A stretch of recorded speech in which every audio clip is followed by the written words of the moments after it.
Tebboune de retour en Allemagne. Un consulat États-Unis à Dakhla, prestation XXL des Lions de l'Atlas en Europe.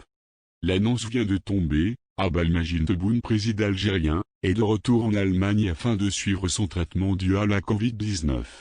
Le président algérien se voit donc obligé de quitter son pays, alors en proie à une grave crise sanitaire, sociale et économique.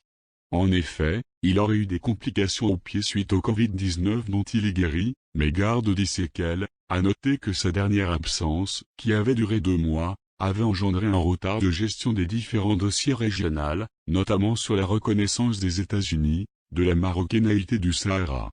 Une absence qui pourrait encore faire beaucoup de mal à l'Algérie, dont on voit mal comment elle pourrait faire mieux que la dernière fois, surtout dû au fait qu'elle est en proie à plusieurs problèmes internes, comme la crise de liquidité, la perte de valeur du dinar, le Irak ainsi que les prix du pétrole qui ne sont pas assez chers pour être rentables dans un pays qui dépend majoritairement des hydrocarbures.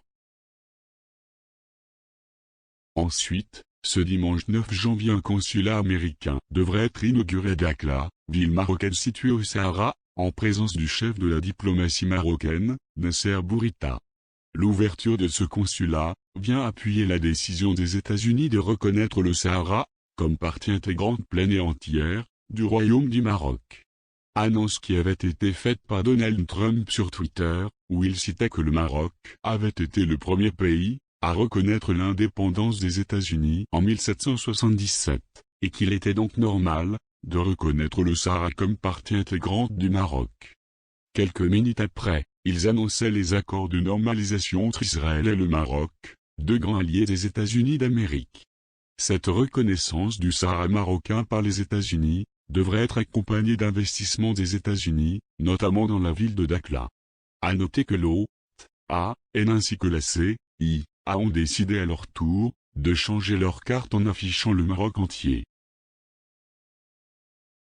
Enfin, prestation XXL des Marocains, ce samedi 9 janvier, avec un triplé de El Nesri, joueur du FC Séville, face au Real Sociedad. Youssef compte actuellement 8 buts en Liga, et est classé comme 5e meilleur buteur de Liga, à égalité avec l'international français Karim Benzema. De l'autre côté de la Méditerranée, Belhanda inscrit également un triplé avec son club Galatasaray, contre le club turc de Jean-Claire Birligiaska. Schalke renoue enfin avec la victoire, notamment grâce à un triplé de Hop qui a été servi 3 fois par Aminari. Le Lion de l'Atlas a également inscrit un but en plus de ses 3 assists. Prestation XXL, qui vient faire taire ses détracteurs en Allemagne, qui avaient critiqué Harry et Bentaleb quant à leur manque de discipline due à leur origine nord-africaine.